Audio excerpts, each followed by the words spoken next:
How's it guys? Dwain Meredith, head coach at Pandemonium FC, coach of TJ Esterhuizen, fighting for the title. Chat to us about the gym as a whole. 2024 has been a very successful year for you guys. Chat to us about, are you proud of the work you're doing in 2024? Yeah, so this year was a big one for us because we were part of Mayhem Fitness. We separated beginning of the year. We went and opened up our own Pandemonium in January.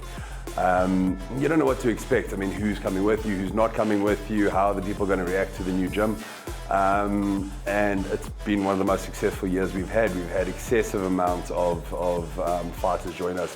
We've got fighters fighting in all different fields: MMA, kickboxing, Muay Thai, wrestling, jits, across the board.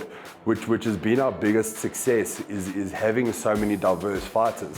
That if we are fighting a wrestler, we've got 2 or 3 national wrestlers that we can do their camp with. If we're fighting a striker, we've got a whole bunch of pro MMA fighters and K1 fighters that we can put them up against. So the guys can diversify. You can structure your camps around who they're fighting, and you're not just putting a guy into the ring going, well, spar with your sparring partners.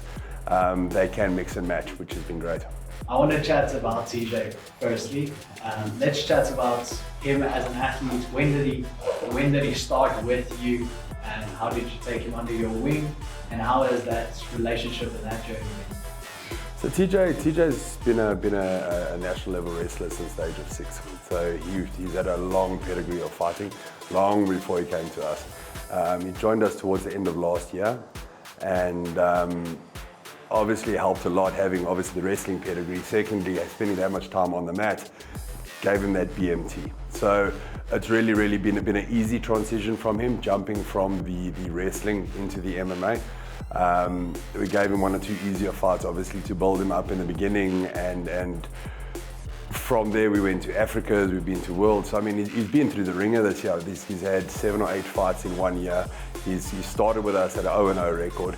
He's now the national champion. He's the All-African champion, and it's been a great year. What are you looking forward to the most for TJ for next year? Well, I think the big goal is to take this pro. There's certain stepping stones that we need to reach, certain milestones that we want to get to before we turn pro. Every fighter has a couple of holes in their game, and obviously you try and plug as much of that as possible at amateurs. When you go pro, your amateur record disappears. That's cool to have a 0 on your amateur record, but it really means nothing. In 2 years' time, it's all forgotten. It's only that pro record that actually counts. So if he can get that pull off that title fight, get that title and have those big match temperament fights before he goes pro, I think that's going to open the doors for him a lot. The excitement of turning someone pro is obviously taking someone from a young age. He's 18 years old, he's 7 or 8-0 now.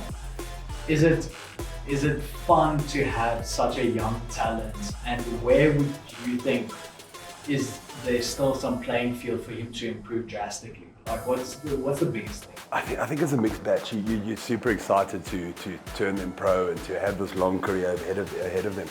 I think the biggest worry is if you step too soon, is it your fault that they have these losses on their pro records? We've always said to the guys, make all the mistakes you can, fight the toughest guys you can at amateurs, because their record disappears. So if we turn pro too early, did we jump the gun? Did we give him the best base that he could have had going into pros? When we were competing, you were maybe getting 2 to 3 fights in a year. So it took 5-6 years to build up an amateur career that you're actually comfortable with the fact that you faced everybody, wrestlers, boxers, strikers, everything. With these guys, I mean, like I said, TJ's been doing this for a year, and he's fought, 5 international fights, 4 local fights. It's a lot. He's had so much experience within 1 year. So it's completely different to when we were competing, where you had to have a 5-6 year amateur career. And I think this fight between these 2 athletes proves that. I mean, you've got 2 18-year-olds, top of their game. Who else in the division could actually be fighting for the title at the moment? I mean, the 2 of them are the 2 top in the division. They're 18 years old. They're still fighting as juniors. They're not even senior fighters yet.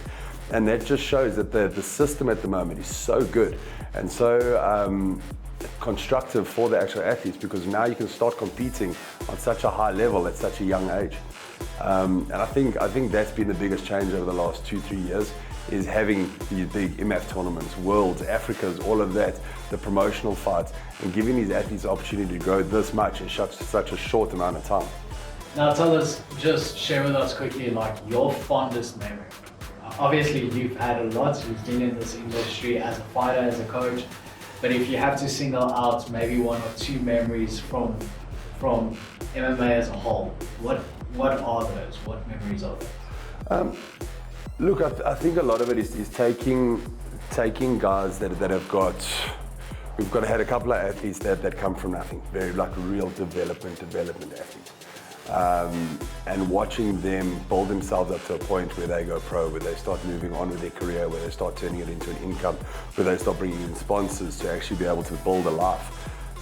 These guys have gone from having nothing to now having an opportunity in the future. When you watch these guys, and guys like TJ and then walking through the crowds at an event, and kids come running up to them and asking them for their signatures.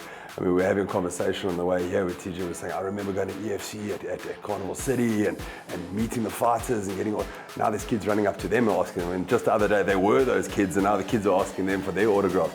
Just watching these guys grow and watch these guys develop from where they are from where they were to where they are now. I think that's the biggest win out of all of this.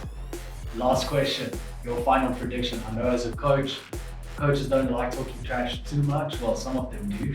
But your final prediction for the fights on the 25th of January. Look, I don't see us losing this fight in the stand-up or on the ground. I don't see us losing this fight in any way. We've prepped hard. We've spent a lot of time on this, and TJ does have a very, very, very strong base in everything. So whichever way they want to take the fight, we're going to go there. I'm not worried about it. It is the fight game. It can end in one punch, but if he keeps his head straight on, I don't see this going against us. It's 5 rounds. Do you see a finish for TJ? Yeah. Definitely be a finish. I don't see this going 5 rounds. Both of them are explosive fighters. Both of them are going to be pushing for it, and it's going to come our way.